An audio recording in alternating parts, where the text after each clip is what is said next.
What's up, guys? This is Tesla Daily Chart.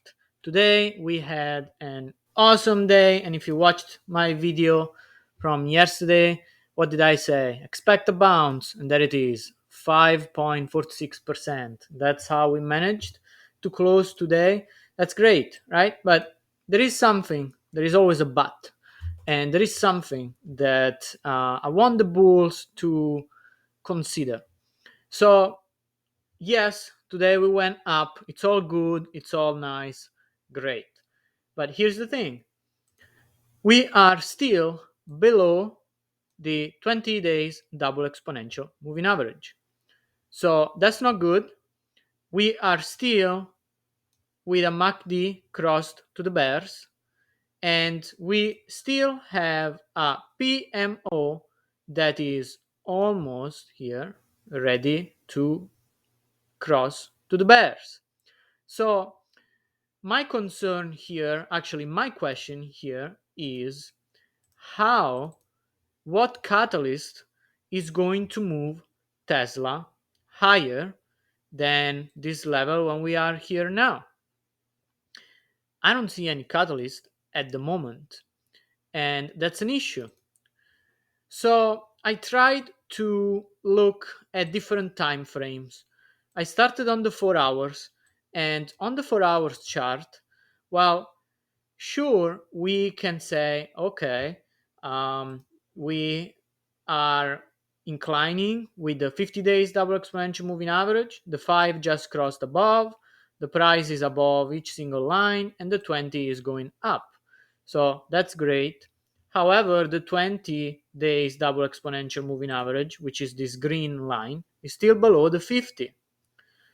And also, the price of Tesla is trading above the downtrend reg channel, this blue channel here. So that's not a good sign.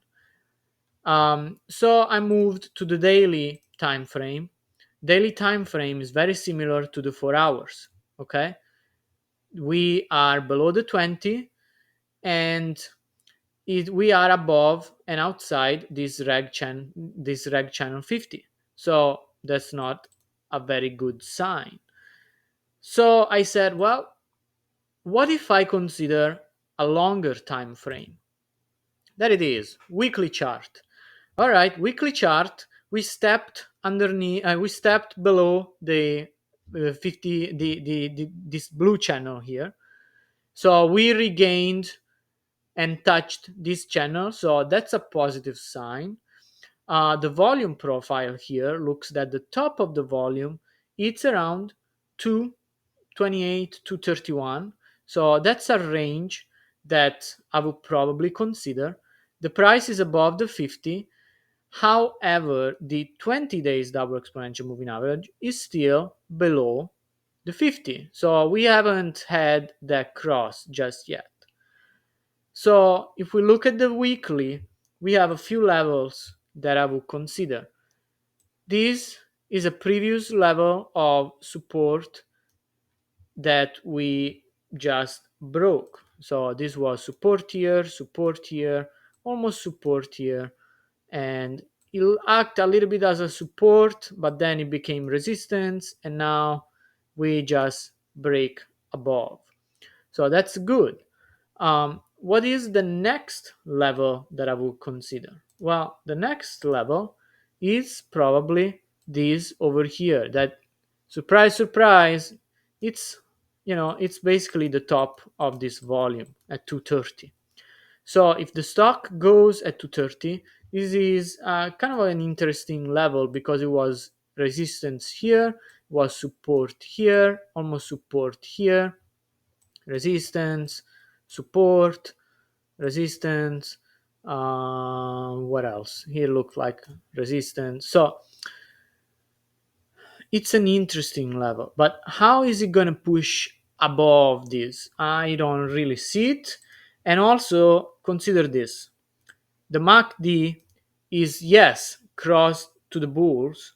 Okay, here is crossed to the bulls, but we are below the zero line. This purple line is the zero line.